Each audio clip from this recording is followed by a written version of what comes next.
La Roma imperial, una ciudad moderna en un mundo antiguo. Contaba con un estadio para 50.000 personas, agua potable para 1 millón. Mientras sus contemporáneos vivían en chozas de barro, los romanos levantaban edificios de apartamentos.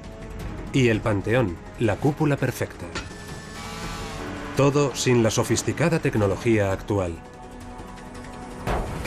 ¿Alguna vez se ha preguntado cómo lo hicieron? Nosotros sí. Eso pesa casi 2.400 kilos. ¿Creéis que se puede levantar entre 3 personas? Hemos reunido a un equipo de expertos cuyo trabajo consiste en buscar soluciones a desafíos arquitectónicos.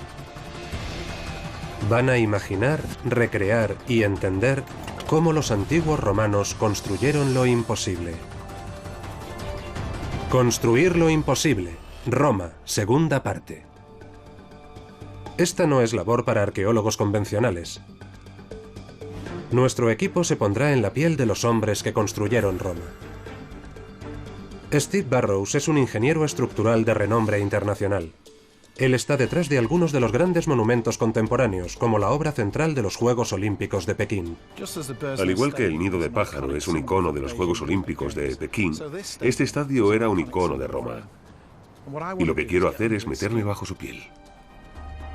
Melinda Harwig, especialista en el mundo clásico, es la guía de Steve en Roma. Charlie Laxton, diseñador arquitectónico, se encargará de analizarlo desde una perspectiva de conjunto, decodificando las construcciones a partir de mapas y planos. Mientras tanto, a 8.000 kilómetros de distancia, en la Universidad de Luisiana, en Lafayette, el profesor Chris Carroll ha montado un laboratorio de campo. Él y su equipo de construcción lo pondrán todo en práctica. Lo construyeron hace 2.000 años y sigue en pie. Es impresionante.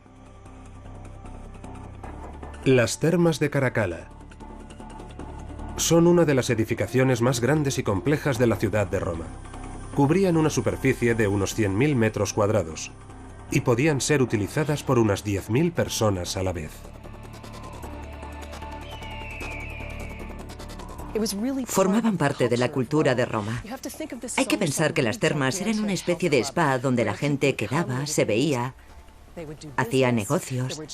Había gimnasios, también galerías de arte e incluso un burdel. Pero la actividad central era el ritual del baño, que era para lo que se construyeron. Atraviesas todo el complejo exterior y llegas a la zona principal de las termas. La primera estancia es el frigidarium. Es una sala fría donde hay piscinas de agua fría en las que puedes meterte y lavarte. Si sigues avanzando, llegas al tepidarium, donde hay agua templada. Allí el cuerpo va entrando poco a poco en calor. Y por último está el caldarium, que es el auténtico corazón, el centro de este inmenso complejo. La sala contaba con 6 tubos huecos calientes de terracota. El techo abovedado alcanzaba los 33 metros de altura, y toda la zona se mantenía a una temperatura de 38 grados centígrados. Mantener en funcionamiento un complejo de estas dimensiones a base de agua y calor entraña grandes dificultades para un ingeniero, tanto entonces como ahora. La auténtica dificultad para quien diseñó este edificio es la gran complejidad técnica. Muchas de las cosas que tienes que meter aquí no se deben ver. Por eso las pusieron bajo tierra. El complejo utilizaba 19.000 metros cúbicos de agua al día. Y los 19.000 tenían que entrar y salir sin molestar a los usuarios de las termas.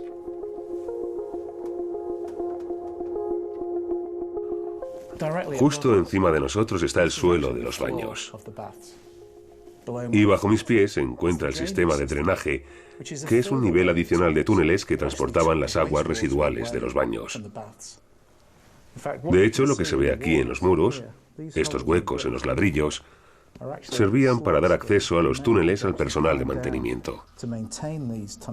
Así que vemos que los baños tienen un inmenso laberinto subterráneo oculto a los ojos de los usuarios. Una gran obra de ingeniería de kilómetros y kilómetros bajo este increíble complejo. Los baños no eran solo piscinas de agua fría. Había piscinas de agua caliente y saunas, lo que requería un abastecimiento continuo de agua y aire caliente. Bajo los baños se extiende una vasta red de túneles. Las venas y arterias del complejo.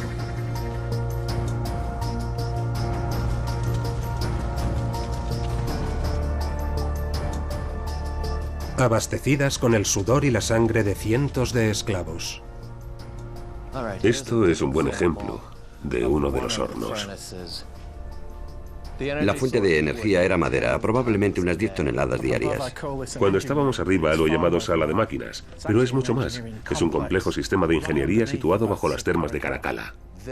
En este pasadizo donde nos encontramos había hornos a ambos lados, que estaban siempre encendidos, echando humo y generando calor desde esta enorme hoguera. Sobre la plataforma ardía una enorme hoguera de leña. Una de las 50 que había en esta central térmica subterránea. Las hogueras calentaban grandes volúmenes de agua y aire y no se apagaban nunca. Cada objeto, y sobre todo cada edificio, tiene un área de impacto, es decir, la zona geográfica de donde se obtienen los materiales primero para construirlo y más adelante para gestionarlo.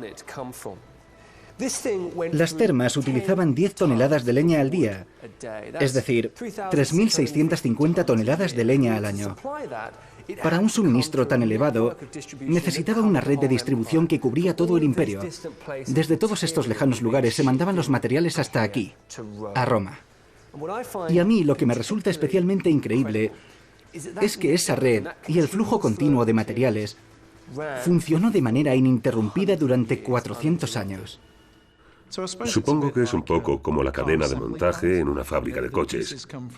Las piezas llegan de muy lejos y se juntan en un solo lugar, al que tienen que llegar justo a tiempo para que el sistema funcione.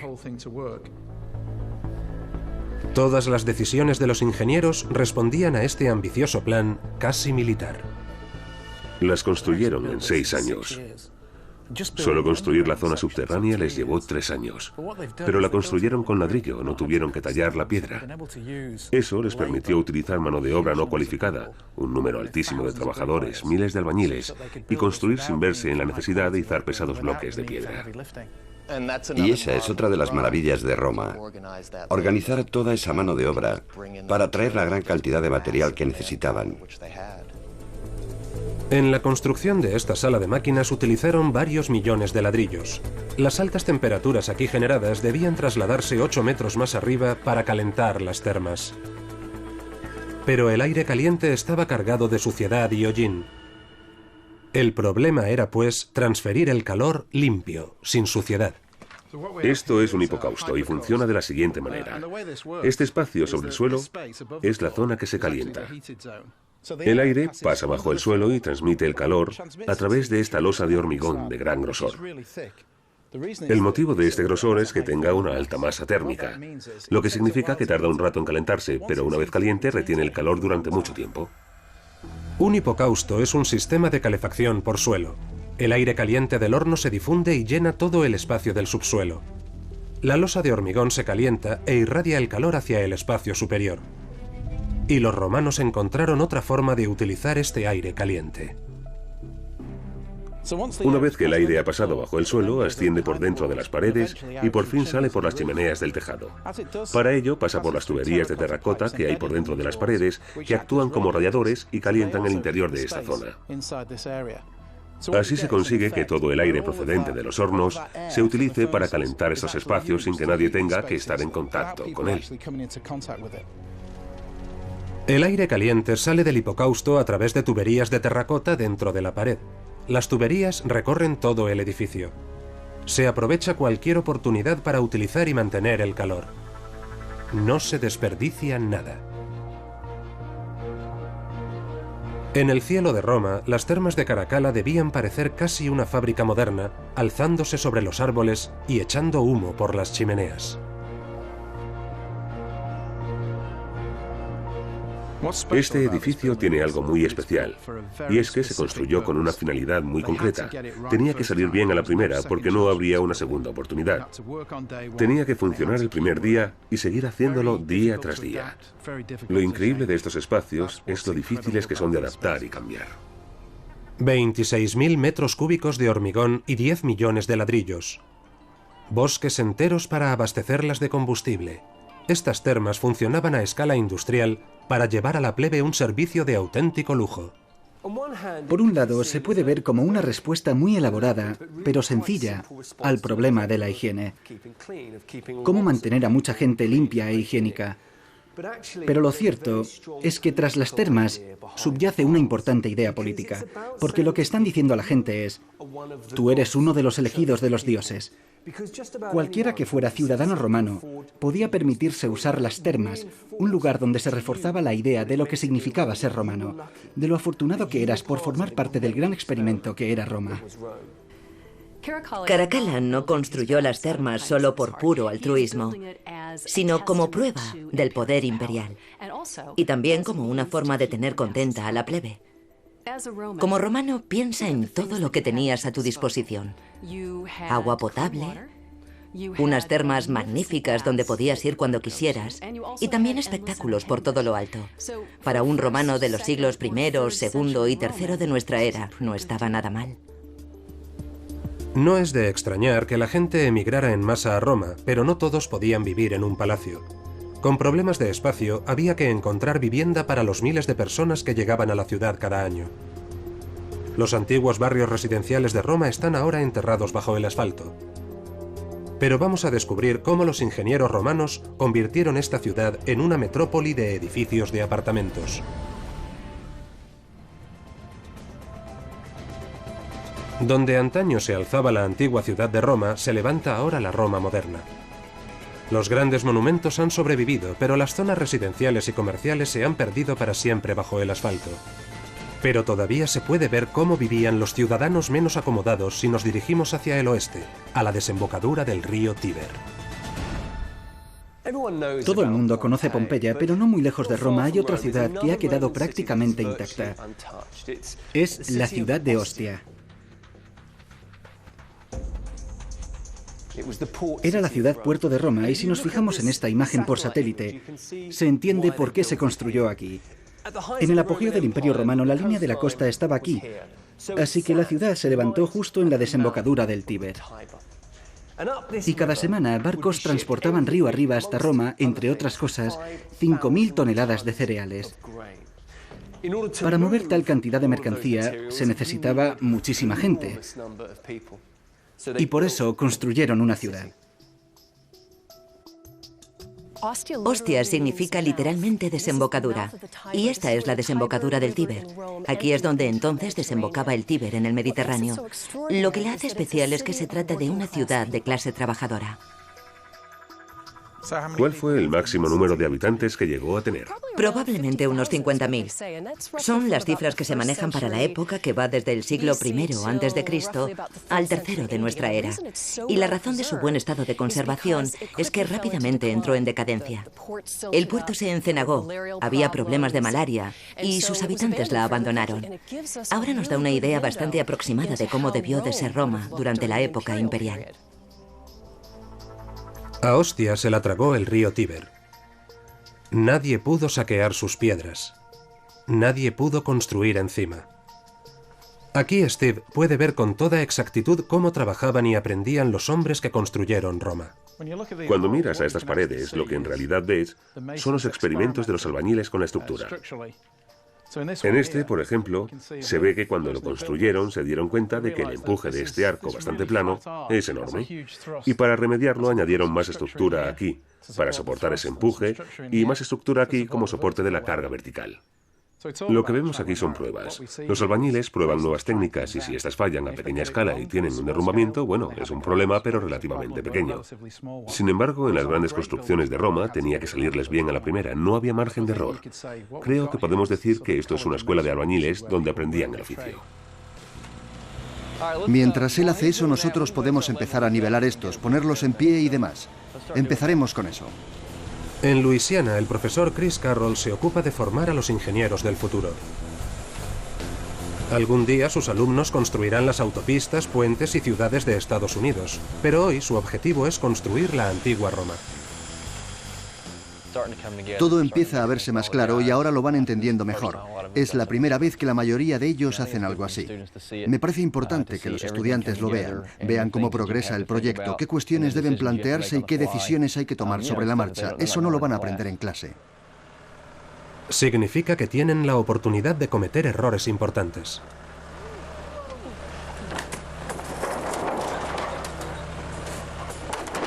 Hay formas de evitar los obstáculos que te encuentras. Es algo con lo que tienes que trabajar. Incluso el profesor Carroll puede equivocarse. A veces cuando le das mal pasa esto. Ningún proyecto se desarrolla exactamente según el plan. Hay que solucionar las cosas sobre la marcha. Hace 2000 años, los constructores de la antigua Ostia se afanaban por dar respuesta a las dificultades que se les presentaban y se enfrentaron a una realidad bien conocida de los arquitectos actuales. Ostia fue una ciudad que experimentó una fuerte explosión demográfica. Aquí venía gente de todas partes a trabajar y necesitaban dónde vivir. Los inversores aprovecharon la oportunidad de un creciente mercado de alquiler, pero alguien tenía que construir las viviendas y además deprisa. Cuando llega la orden de construir un edificio de apartamentos, se tiene que hacer deprisa, porque el propietario del edificio no gana nada hasta que está terminado. Desde el momento que se compra el solar empieza la cuenta atrás. El propietario quiere obtener el máximo rendimiento posible, y la mejor manera de conseguirlo es construir en altura. Hasta 5 plantas de altura. Es el primer rascacielos habitado del mundo. Cada edificio podía albergar hasta 200 inquilinos.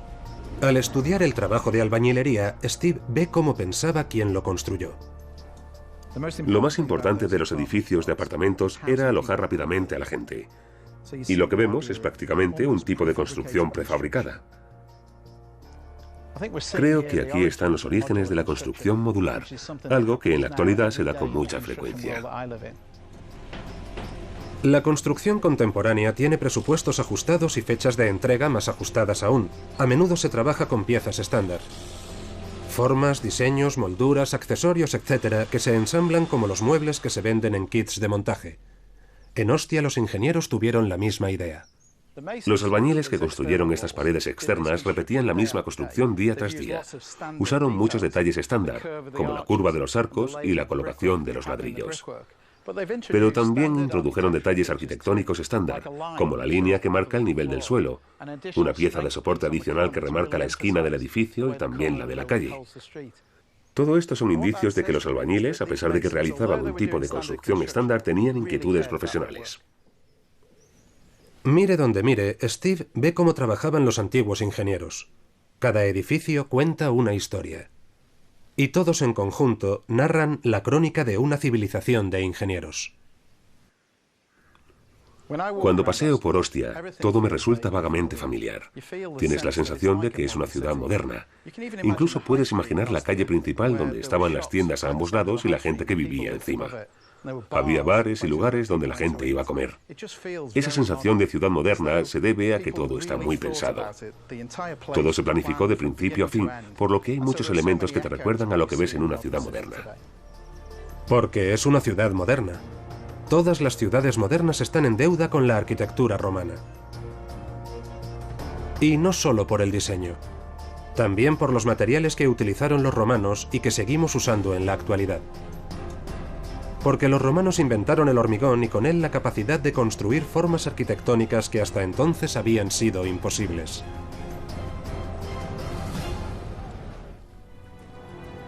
El objetivo de nuestro equipo de expertos es descubrir cómo se construyó la antigua Roma.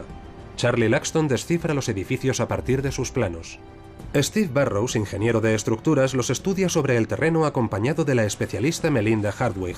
Y en su laboratorio de campo en Luisiana, el equipo del profesor Chris Carroll se esfuerza por construir con las técnicas de los romanos. Utilizan un invento romano que revolucionó la arquitectura: el hormigón. El hormigón es el material de construcción estructural más importante que existe. Ninguno de los grandes edificios que existen en la actualidad existiría si no hubiera hormigón. Cada año se utilizan en el mundo 7.500 millones de metros cúbicos de hormigón, lo que equivale a 1 metro cúbico por persona. Cuando el ingeniero civil Chris Carroll prepara una mezcla de hormigón, sigue una fórmula que se usó por primera vez hace 2.500 años. Se puede decir que el hormigón es como una piedra artificial que puedes crear mezclando los materiales adecuados y después dándole la forma que necesites. El hormigón tiene 4 ingredientes básicos. El primero es la grava. Esto es piedra caliza. El ingrediente más abundante de la mezcla es la grava. Puede ser cualquier cosa, desde piedra caliza de cantera a escombros de demoliciones. El segundo material es arena, un material mucho más fino, y una vez mezclado se les llama áridos. Los áridos pueden ser más gruesos, con grava más grande, o más finos, con grava más pequeña. El hormigón facilita mucho las cosas a la hora de construir. Cada componente llega por separado y se mezclan a pie de obra. Ahora solo falta unirlos, y ahí es donde está el gran descubrimiento de los romanos. Del caos y la destrucción de la naturaleza en la península italiana surge el ingrediente que compacta todos los demás. La ceniza volcánica o puzolánica se fue depositando a lo largo de miles de años. Todavía hoy se encuentran importantes filones debajo de Roma. Hasta entonces tenían cal, yeso y escombros, a lo que añadían un poco de agua. Pero cuando los romanos añadieron a la mezcla ceniza puzolánica, crearon algo que era muy fuerte, muy resistente y que podría abarcar distancias muy largas y muy anchas. Cuando miro un edificio romano hecho de hormigón, lo que me resulta increíble es ver que algo que se construyó hace 2000 años con hormigón continúe en pie. Porque hoy tenemos problemas con puentes que se construyeron hace 40 o 50 años, con hormigón que se desprende y se aprieta, entre otras cosas. Pero ver lo que hicieron hace 2000 años y que sigue en pie es increíble. Cientos de kilómetros de acueductos. El enorme Coliseo. Las termas de Caracalla con capacidad para 10.000 personas al día. Nada hubiera sido posible sin el hormigón. Los romanos fueron muy afortunados porque descubrieron este ingrediente mágico. El medio de un proceso de transformación química que permite que este material húmedo y amorfo, cuando se seca en un encofrado, se convierta en algo increíblemente fuerte y sólido que tiene muchísimas ventajas. Lo mejor del hormigón es que se le puede dar cualquier forma. Solo hace falta un molde, rellenarlo de hormigón húmedo y esperar a que se fragüe. Y cuando fragua, queda como un monolito, como un bloque único de material, sin juntas, lo que elimina el problema de que se caigan. Para los romanos significó abarcar mayores distancias, crear formas mucho más complejas de manera más fácil y económica, y dejar volar su imaginación. Cambió radicalmente la forma de construir edificios. Los romanos comenzaron a experimentar con formas e ideas que hasta entonces no podían ser más que meras fantasías. A 200 kilómetros al sur de Roma, en Baia, está uno de los primeros intentos para construir una de las estructuras más difíciles. Fue aquí donde en el siglo I de nuestra era los romanos construyeron una cúpula. Antes de los romanos, había dos formas fundamentales de crear un espacio interior, de hacer un tejado. La primera era con postes y vigas. Básicamente lo que hay es un bosque de columnas, y entre las columnas están las vigas. Lo que determina la distancia entre las columnas es la longitud que puedan alcanzar las vigas. Si es una viga de piedra, tienen que estar bastante cerca. Si es de madera, pueden estar más separadas, pero la distancia entre las columnas sigue dependiendo del tamaño del árbol que puedas conseguir. La segunda forma de hacerlo es crear una cabriada, una simple cabriada para el tejado. Pongamos que hay dos paredes, y entre ellas una cabriada triangular, como las que se ven normalmente en las casas, que dentro no tendría más que traviesas cruzadas. Pero estamos en lo mismo. El tamaño viene determinado por el tamaño de los árboles que se pueden conseguir. Lo que hicieron los romanos fue crear y perfeccionar la cúpula de hormigón. Hace 2000 años esta estructura, ahora medio sumergida, fue un revolucionario experimento arquitectónico. Lo que me intriga es qué sabían del hormigón.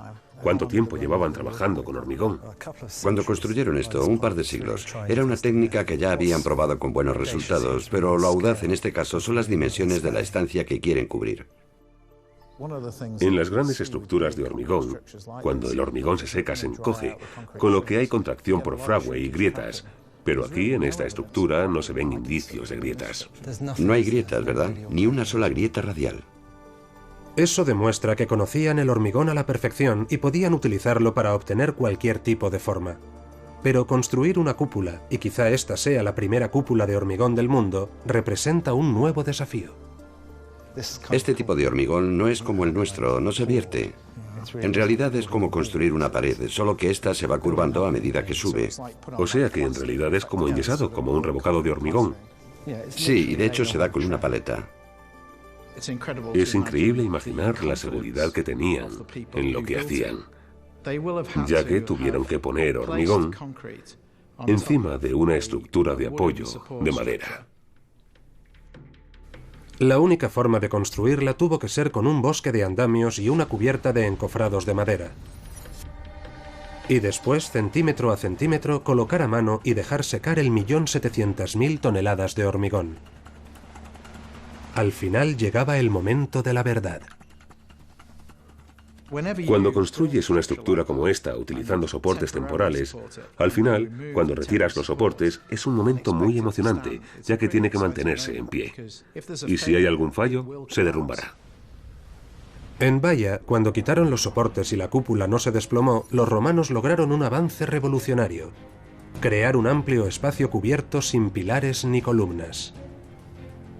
Pero el exterior de la cúpula estaba lejos de ser perfecto.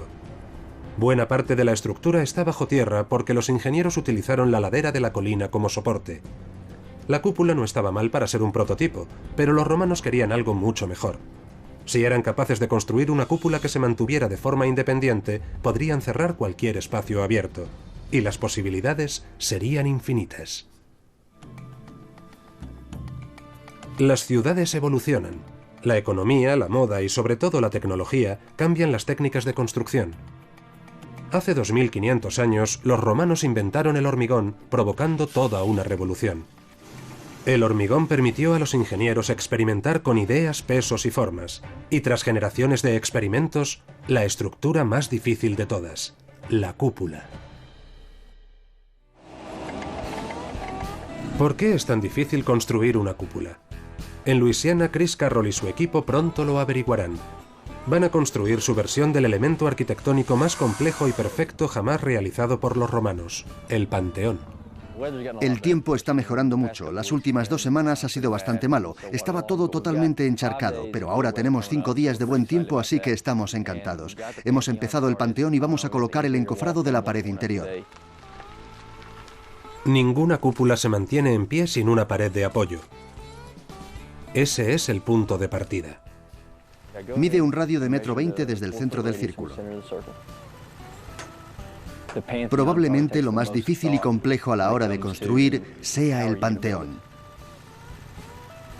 Asegúrate de que está nivelado. Ya debería estarlo, pero asegúrate de que está nivelado. Venga, tú ocúpate de eso. Es una labor complicada. Las distintas piezas del rompecabezas se hacen a pie de obra. ¿Ha salido bien? ¿Ha salido bien? Lo que Tim acaba de traer es la espuma de poliestireno que utilizaremos para bloquear las puertas. Vamos a hacer un arco. En el Panteón auténtico, en la puerta, hay un arco por la parte interior y también hay una parte cuadrada que es lo que ve el público. Pero la forma de transferir la carga en la parte superior de la puerta es con arcos. El molde de la puerta no se puede mover. Tim se encarga de que así sea. Nadie me dijo que hacer el Panteón sería como hacer un sándwich de crema de cacahuete y mermelada. Se hace igual. ¿Cuántos? A ver, D multiplicado por pi, el diámetro es 3,5 por pi, o sea, 9,75, 4,90. Chris termina de hacer sus cálculos justo a tiempo. Ha llegado el hormigón. Mientras nuestro equipo se afana en recrear un edificio que ya existe, cada nueva cúpula romana era un salto a lo desconocido. El ejemplo más radical se encuentra enterrado en un parque del centro de Roma. Antes del Panteón existió la Domus Aurea, la Casa de Oro, un espectacular comedor en el corazón de un inmenso palacio. En la actualidad se están realizando importantes trabajos de restauración y está cubierta de andamios. Imagine entrar en un espacio como este por primera vez cuando nunca había visto nada parecido. Es una pieza geométrica pura. Es parte de una esfera, pero como espacio donde estar, como espacio que contemplar, tiene algo increíblemente sencillo y poderoso a la vez. La geometría de este espacio parece bastante compleja. Lo que hay aquí es un octógono. Y a medida que subimos hacia la cúpula, se da una transición gradual desde esas 8 caras a una cúpula. Y en la parte superior lo que hay es una estructura circular totalmente redonda. A primera vista, el edificio no tiene mucha lógica. La cúpula parece estar flotando. Da la sensación de que no debería estar en pie. Lo esencial en la construcción de una cúpula es equilibrar las fuerzas, controlarlas, contrarrestarlas, dirigirlas. Una cúpula siempre tiende a aplanarse. La base de la cúpula siempre empuja hacia afuera, lo que significa que se crea una tensión en el anillo exterior de la cúpula. Una solución posible es con un grueso muro de contención. El resultado es una estructura pesada, pero en la Domus Aurea los romanos querían crear espacio. El diseño de la Domus Aurea es ambicioso. La idea inicial era retirar parte de los soportes en los que se apoyan las cúpulas. La masa del muro continuo de contención se reorienta a 8 puntos equidistantes. Ahora estas paredes laterales resisten el empuje de la cúpula. Así consiguen una estructura que se apoya en los puntos de ángulo del octógono, que son los que soportan el peso de la cúpula. Cuando entrabas en la sala octogonal te quedabas anonadado por la grandiosidad de la sala y también por el ingenio y las ideas que tuvieron para su creación. La vista se te iría hacia arriba, hacia la cúpula circular, y allí verías entrar la luz creando un efecto realmente espectacular. La fuente de luz se conoce como el óculo. Este agujero en el techo no es solo un elemento decorativo, es una genialidad arquitectónica. Mirar a una cúpula con un agujero en el centro es como mirar a un arco al que le han quitado la piedra clave. De manera intuitiva te planteas su estabilidad, y sin embargo alguien tuvo la valentía y la plena confianza para decidir que era posible que la cúpula se sostuviera en el aire. La razón del agujero está una vez más en las fuerzas estructurales. La tensión tiende a aplastar la cúpula por la base, pero por arriba la cúpula tiende a aplastarse contra sí misma. Las fuerzas estructurales son equivalentes y opuestas.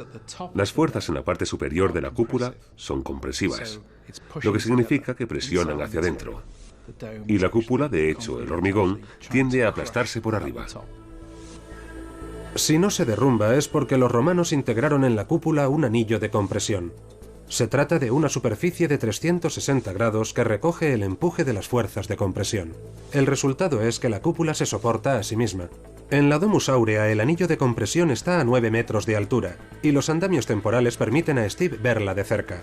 Seguramente más cerca de lo que la ha visto nadie desde su construcción en el año 64 a.C. Aquí lo que vemos son los ladrillos que se colocaron dentro del hormigón. Este es el anillo de compresión del óculo. Lo que tenemos son estos ladrillos al borde que forman un círculo de unos 40 centímetros de ancho y tienen unos 60 centímetros de espesor. Son los que forman el anillo de compresión alrededor del óculo. En Luisiana la cúpula de Chris es mucho más pequeña, pero si no se ejecuta con precisión se derrumbará. Este es el anillo de compresión. Y le estoy poniendo acero corrugado para reforzarla. El acero corrugado es una barra de refuerzo. Estamos construyendo el anillo que después pondremos en el Panteón antes de verter el último hormigón. Chris está listo para dar los últimos toques a la cúpula. En Roma, Steve quiere descifrar la auténtica. ¿Cómo construyeron lo que muchos ingenieros consideran la cúpula más perfecta? El Panteón. En Roma hay cientos de monumentos antiguos, pero para los ingenieros hay una construcción que destaca por encima de todas las demás. Es el Panteón. Para su construcción se mezclaron unas 170.000 toneladas de hormigón. De las canteras egipcias se trajeron por barco 16 columnas enteras de granito de 12 metros. Tardaron 7 años en construirlo y lleva 1900 años en pie. Es extraordinario porque es la cúpula de hormigón no armado más grande de la antigüedad y también el monumento mejor conservado de la época. También es la culminación de siglos de experimentación. Cuando se construyó, los muros exteriores eran de un blanco resplandeciente y el tejado estaba revestido en bronce. Por eso, la gente recorre miles de kilómetros para ver el Panteón.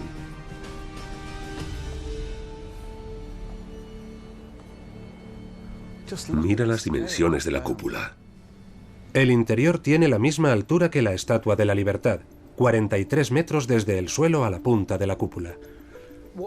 Lo que hace que el Panteón sea una obra arquitectónica tan extraordinaria es su sencillez. Es una forma pura. En planta, es un círculo de 55 metros de diámetro. Y en sección, es una construcción de 55 metros de altura, con una cúpula en la mitad superior. La razón de ser así es poder encajar una esfera perfecta en su interior. Para el ojo humano, esta forma tan sencilla, una forma geométrica pura, resulta increíblemente agradable y gratificante. Si le quitamos toda la decoración, básicamente estaremos en el interior de una obra perfecta de matemática aplicada. La razón de ser del Panteón es este increíble espacio interior. Es un edificio increíble. Lo más increíble son las soluciones estructurales. Él mismo cuenta su propia historia. La cúpula es la mitad de ancha que la cúpula del Capitolio en Washington. Mide 43 metros y está hecha de hormigón no armado. Esta es la gran genialidad del Panteón. La cúpula pesa 5.000 toneladas. No está enterrada en una colina ni tampoco rodeada por un palacio. Se alza sola en el centro de la ciudad con el único soporte de una pared circular. Lo que hay aquí es un peso increíble que descansa sobre el nivel de los arcos y que, al hacerlo, genera grandes fuerzas verticales. Estas se tienen que transmitir a los cimientos mediante muchas estructuras, pero que los romanos escondieron maravillosamente en las paredes. El peso recae sobre 8 puntos fuertes o contrafuertes que son los verdaderos forzudos. Esto significa que la distancia entre ellos se puede abrir. Se convierten en espacio útil alrededor de todo el perímetro, lo que da la sensación de que esta cúpula inmensa se apoya en una estructura muy ligera.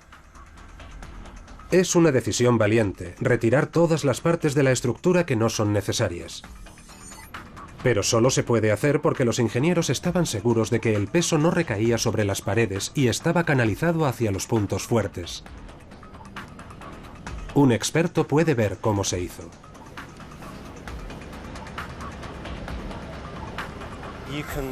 En la parte exterior, vemos cómo algunas de las estructuras internas se asoman por la superficie.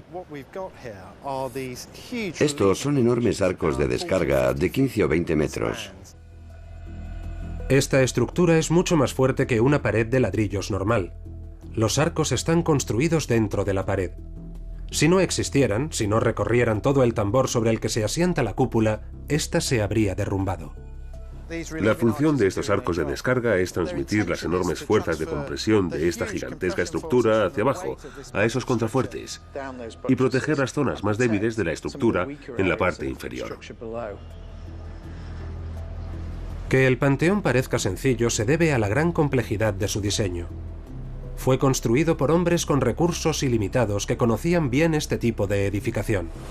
Chris Carroll, aunque es doctor en ingeniería, no ha construido nunca nada como eso.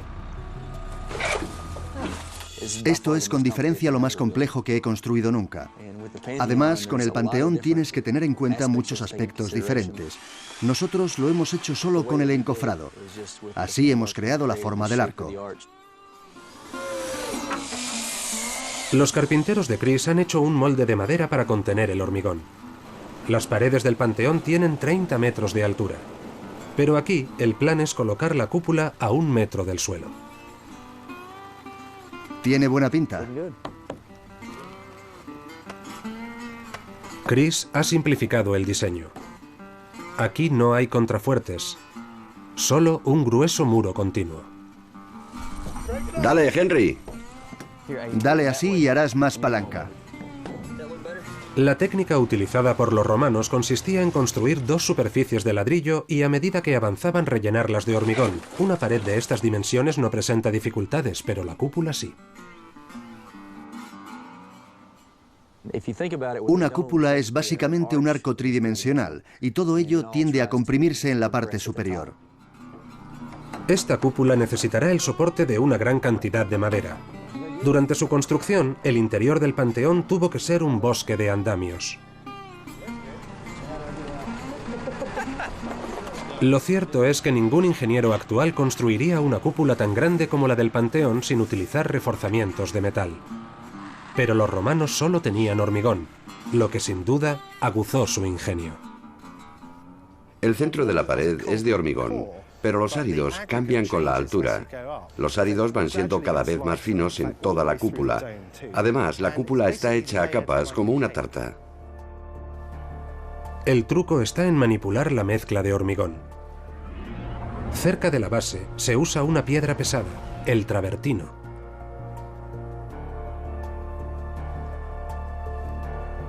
Después cambia. Se va haciendo progresivamente más ligero hasta que en la parte superior se hace con piedra pómez, una roca volcánica porosa llena de aire. Además, el espesor de la pared de la cúpula también se reduce, desde un grosor de 6 metros en la base a poco más de 1 metro en el óculo. La solución es la siguiente. Cuando necesitan masa para gravedad es gruesa y pesada en la base, pero cuando tienen que cubrir superficies amplias la hacen mucho más ligera. Sin duda es una solución muy inteligente a los problemas estructurales. La cúpula del Panteón es una obra maestra de precisión que se mantiene en pie desde hace 19 siglos. La réplica de Luisiana es nueva, mucho más pequeña y bastante más sencilla. Pero las dos se han construido siguiendo los mismos principios. ¿Aguantará este diseño? Creo que sé cómo va a fallar. Pero ya veremos, las cosas no siempre salen según los planes. Steve Burrows, ingeniero de renombre internacional, está en Roma. Ha visto algunos de los monumentos más espectaculares de la antigua Roma, y también cómo se construyeron. Pero hay una estructura que sobresale por encima de las demás, la que los ingenieros consideran el nova más arquitectónicamente hablando. Es la gran cúpula del Panteón. Para mí, el Panteón es la obra cumbre de la arquitectura romana. Entonces era imposible construir un edificio de esas proporciones geométricas y superar lo que hicieron los romanos al construir el Panteón. Chris Carroll, ingeniero civil, ha construido su primera cúpula. Lo ha hecho utilizando las técnicas romanas con un encofrado de madera y rellenándolo de hormigón. Quiere ver cuánta presión puede soportar una cúpula como la del Panteón. Y hay una cosa que le preocupa. ¿Es la mezcla lo bastante buena como para emular la obra de los romanos? Los romanos utilizaban cenizas volcánicas para crear un material extremadamente fuerte. Chris tiene que comprobar la calidad de su trabajo. Toma una muestra y la deja fraguar. ¿Es sólida? Hay una forma fácil de averiguarlo.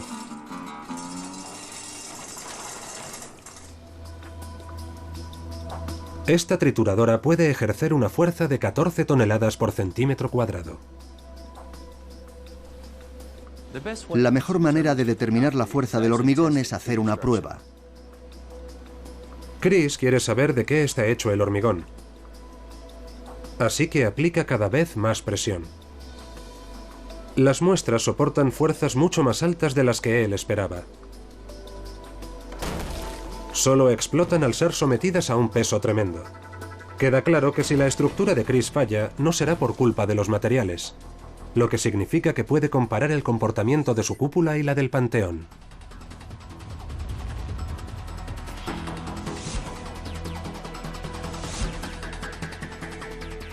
Este es nuestro Panteón a una escala de 1 a 18 del auténtico Panteón romano. Seguramente es lo más difícil que he tenido que construir, pero también lo más interesante. Tenemos curiosidad por saber cuánto peso puede soportar la cúpula, así que vamos a hacer una prueba. Chris ha copiado los elementos clave del diseño del Panteón. ¿Qué resistencia tiene una cúpula hecha con esta técnica? Empieza con una plataforma de madera para asegurar que la carga se distribuye de forma equitativa. Después coloca encima 1.800 kilos, como un coche pequeño. 2.300 kilos, más como un sedán ranchera. De momento llevamos 7.600, vamos a poner otros 1.200. Más peso. La carga que hay en este momento sobre la cúpula pesa casi lo mismo que la cúpula. Sin embargo, no se cae. Ahora lo peligroso es la altura de los bloques. Hemos intentado romperla, pero hemos amontonado una altura de 3 metros de bloques de hormigón y no ha cedido. Chris tiene que parar por temor a que se caiga la torre de hormigón. Ahora está bastante claro por qué el auténtico Panteón continúa en pie cuando otros edificios han desaparecido. Esto me hace pensar que los romanos sabían perfectamente lo que hacían. Una cúpula es una estructura muy fuerte, y eso se ha visto en los casi 8.000 kilos que le hemos puesto encima. La cúpula es una de las estructuras más difíciles de construir, pero si está bien hecha, no hay nada más resistente. Durante casi 1900 años el Panteón no tuvo rival arquitectónico. Fue necesaria la tecnología del siglo XX para lograr un avance significativo respecto a lo que hicieron los romanos. Si pensamos en las cúpulas actuales, podemos poner hormigón armado, posttensado para hormigón armado, usar estructuras cableadas y materiales mucho más ligeros como tejidos para crear cúpulas enormes. Hoy en día la tecnología ha avanzado mucho desde la época romana, pero lo que hicieron en el Panteón también supuso un gran salto desde la primera estructura en valla. Solo la antigua Roma podía haber construido estos edificios. Con la inmensa riqueza amasada gracias a sus conquistas y el expolio, los arquitectos no tenían que preocuparse por los costes. Cuando pienso en el legado de Roma, pienso en la ambición imperial, en la ingente cantidad de recursos a su disposición, y veo cómo influyeron en la arquitectura romana. Pero Steve Burrows, un ingeniero que ha construido también grandes monumentos, sabe que hay algo más. Sí, tenían recursos ilimitados, pero también se fijaron metas muy ambiciosas. Las dos cosas que más me sorprenden sobre la ingeniería romana es que no hay tanto revolución como evolución. Fueron mejorando con el tiempo. Lo que he visto son conocimientos que se pasaban de padre a hijo, de generación a generación. Y cuando ves un edificio como el Panteón, lo que tienes ante ti es la perfección personificada. Porque en ningún momento dejaron de mejorar y avanzar. Lo segundo es la combinación de ambición y oportunidad. A los romanos no les frenaba la economía y desde luego tampoco les frenaba el miedo. Y cuando querían construir algo, lo hacían. Chris y su equipo han construido un acueducto, una grúa y una cúpula. Han atisbado las dificultades a las que se enfrentaron los hombres que construyeron Roma. ¿Volvería a hacerlo? Claro que sí. Ha sido una experiencia increíble y desde luego me ha hecho sentir un gran respeto por lo que hicieron los ingenieros romanos hace 2000 años. En la época dorada de Roma se combinaron una serie de factores que pocas veces se ha repetido después. Los arquitectos de la ciudad tuvieron la oportunidad, los conocimientos y el valor para dar nueva forma a su mundo. Entonces no sabían que su imperio se desmoronaría y que estas estructuras serían lo único que quedaría de él. Símbolos de un gran poder. Pruebas de su genialidad arquitectónica.